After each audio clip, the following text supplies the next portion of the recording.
Hello everybody, Jediwarlock here, and welcome back to another video here on the channel. Before we get started, I just want to express my sincere gratitude for the huge wave of support that's been happening on the channel lately.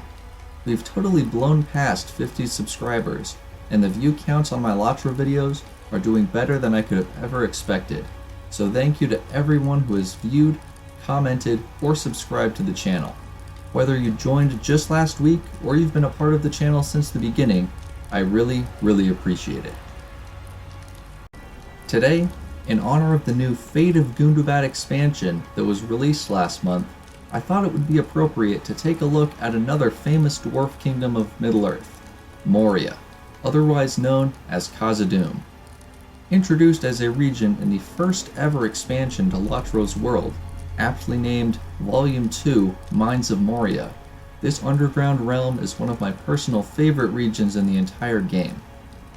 But what makes this collection of tunnels, hallways, and chasms so memorable to LotRO players both new and old? And why did they give players such an immersive questing experience? To answer these questions, I've divided this video into a couple different sections: how the expansion affected the game at the beginning, how the story and design of Moria has truly stood the test of time, and how we still see the effects of its systems today. So with all that being said, let's get right into it and explore the Mines of Moria.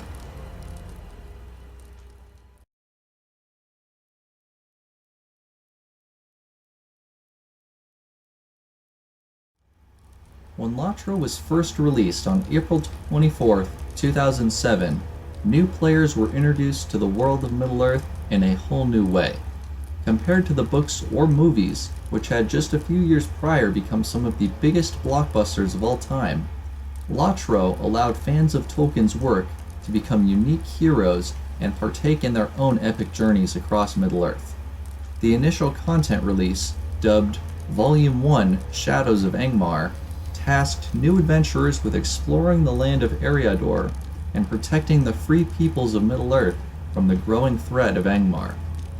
While the world was vast from the very beginning, with smaller updates dropping every month or two, devoted players still inevitably reached the level cap of 50 and began to eagerly anticipate the next big expansion.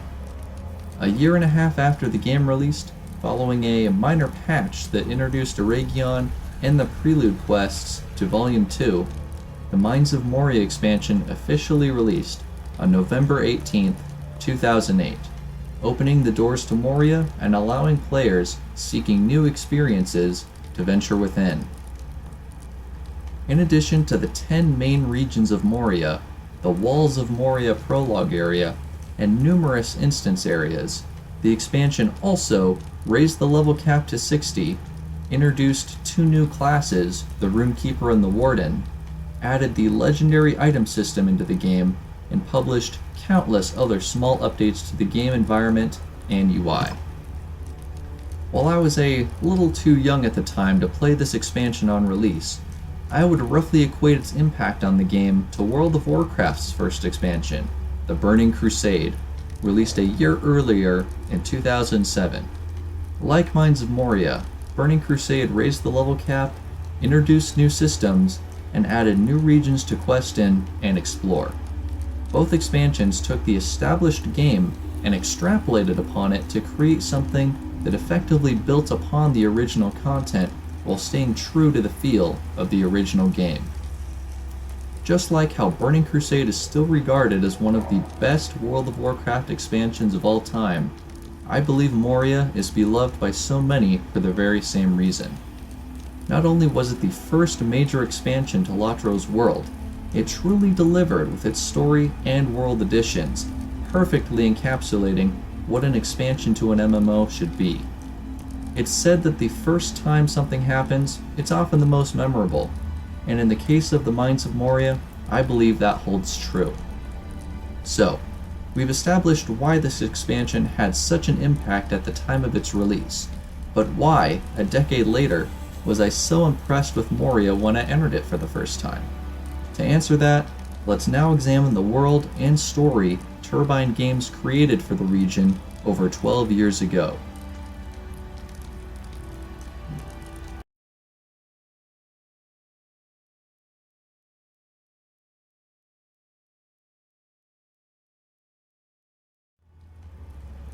When you first step through the gate in Eregion into the walls of Moria, you are immediately greeted by the forces of the Iron Garrison, a company of dwarves from the Lonely Mountain and the Iron Hills who are heading to reclaim Moria after its fall hundreds of years ago. While you and the dwarves head into the area after the Fellowship of the Ring, the effects of its passing are still visible. Rubble blocks the doors of Durin, preventing the company from entering. While the miners work, you're tasked with securing the area, and for your efforts, you are granted your very first legendary item, a weapon specific to your class that grows more powerful as you do, allowing you to upgrade the weapon with powerful buffs that enhance specific spells and abilities. This is slightly changed with the new legendary item system that was released with Fate of Gundabad, but the general concept remains the same. After a close encounter with an iconic watery foe, your character, along with the Iron Garrison, make it inside the mountain. From here, without spoiling too much of the story, you continue to team up with both the warriors and miners of the Iron Garrison to establish footholds across the underground kingdom as you battle the orcish forces that have overrun Moria. Now, you might be thinking, running around in a giant cave system for 10 levels doesn't sound very exciting, but I assure you, the variation and diversity of environments the developers managed to create is incredible and well worth exploring.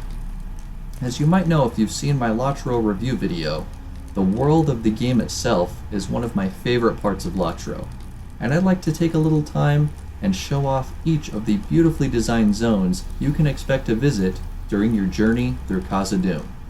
Enjoy!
As you can see, there is no shortage of unique, impressive, and intricate environments to explore within Moria. I might even make a video about some of the more out-of-the-way places in the future. Comment down below if you want to see a more detailed look at Moria and its instances in the future, and I'll add it to my list.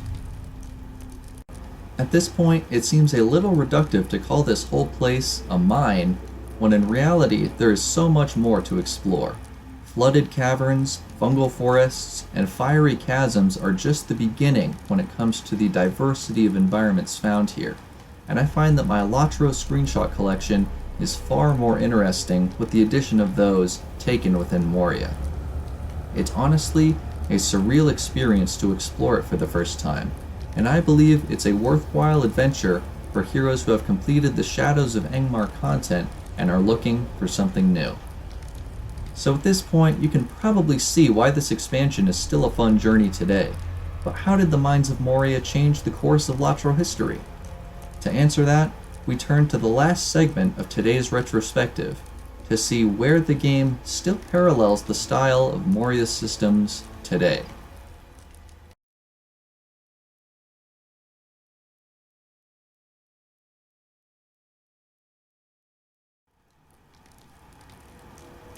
The Mines of Moria are around 12 years old at this point, and they're by no means the endgame content of LotRO anymore.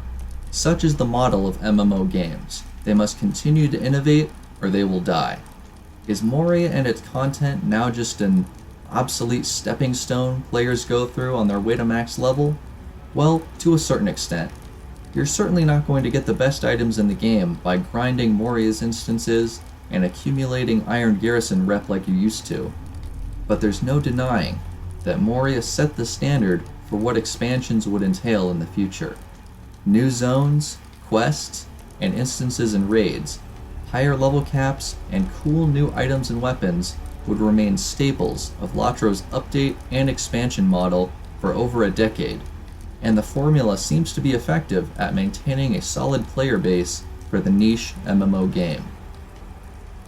As a final note, legendary items are perhaps the most influential system to come out of this expansion, with the progressive weapons still being a major part of the leveling process today. Again, I'd like to contrast this ongoing integration of the system with the artifact weapon system from World of Warcraft's Legion expansion, which was quite literally discarded at the end of the expansion in favor of a number of new systems. Not only was LotRO's legendary system improved over time, later features such as mounted combat, introduced in the Riders of Rohan expansion, utilized legendary items called bridles, which allowed you to ride powerful war steeds throughout Rohan. So next time you find a new tracery to add to your Sword of Legends in Gundabad, just remember, the whole concept of legendary items originated within the Mines of Moria all those years ago.